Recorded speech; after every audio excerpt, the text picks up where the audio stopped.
This video is intellectual property of Jeff M. Hardison as HardisonInk021616X5, and it may not be reproduced or copied and pasted in whole or in part in any other medium, including Facebook or WCJB TV 20. Thank you.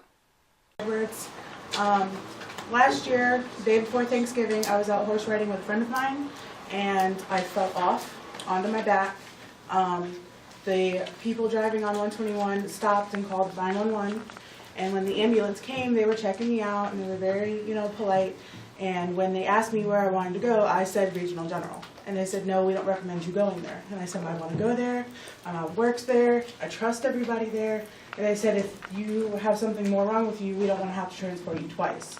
And I said, no, I still want to go there, and they still did not recommend me going there. So eventually, I just said, okay, and they took me to Shannon's.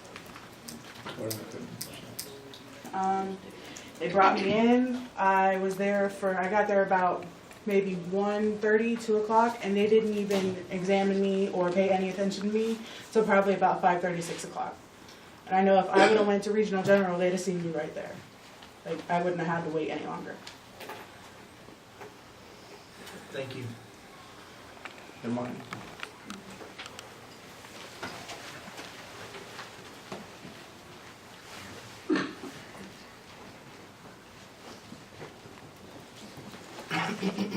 Good morning, everyone.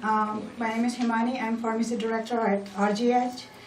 And about 2 years ago, I had an accident, not even 300 feet from the hospital.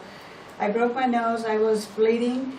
So when EMS came, they took me in the ambulance, and they asked me which hospital I want to go. I told them to bring me to RGH because I work there, and they refused.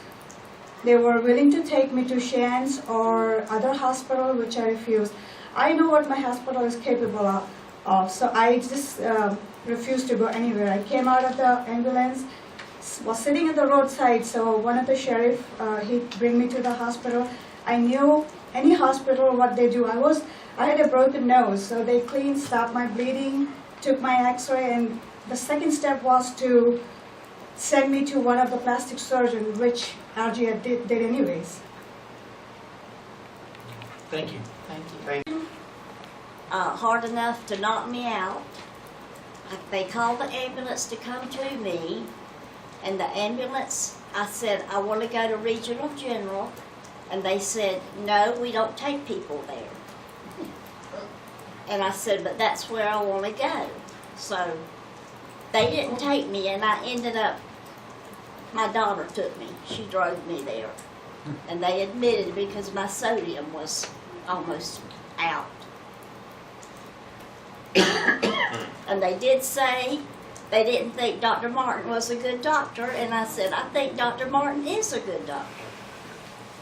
So that's the way it is. Thank you. Thank you.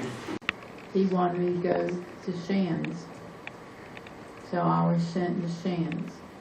So now I'm paying 2 emergency room visits and a transport visit, which I could have stayed in the hospital there and just had the one bill.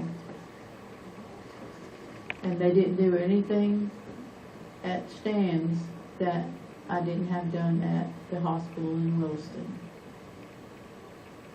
And Dr. P told me that he'd look into that for me, and I appreciate that. As you can see, these people brought to your attention about what is happening behind the public awareness. There is unwritten code exists. There is unwritten protocol exists that EMS should take the patients out of the county. That's what we think. That's our opinion. There will be a whistleblower within the ranks of in the EMS or EMS in the near future. They will tell the people of Levy County about the truth. I am here today to ask your help to save the hospital. I came here to help to save the hospital and save the jobs and to provide a decent health care delivery to the people of this county. I did more than my share. I poured about $4 million plus to the improvement of the hospital and paid about $3+ million for indigenous care out of my pocket. I did not I do not see a light through the tunnel because we are not getting any patient transported to the hospital. EMS is the lifeblood of the rural hospitals. If a EMS transport the people out of this county, I think nothing I can do about it. I spent millions of dollars for the indigenous care. All I want to ask is you can transport the people out of the country, but please help us to pay for the indigenous care because I can't support, I don't have money to support. And please help save the jobs. For last 8 months, we got about 84 patients from EMS. Out of the 84 patients, only 7 patients were sent to the other hospital for higher level of care, which is about less than 5, around 5%, 5 to 6%. And the same thing happened. We have about 7,200 people came to our emergency room. We transferred between 230, 270 patients to the other higher level of care. That means that we are capable of taking care of a lot of patients.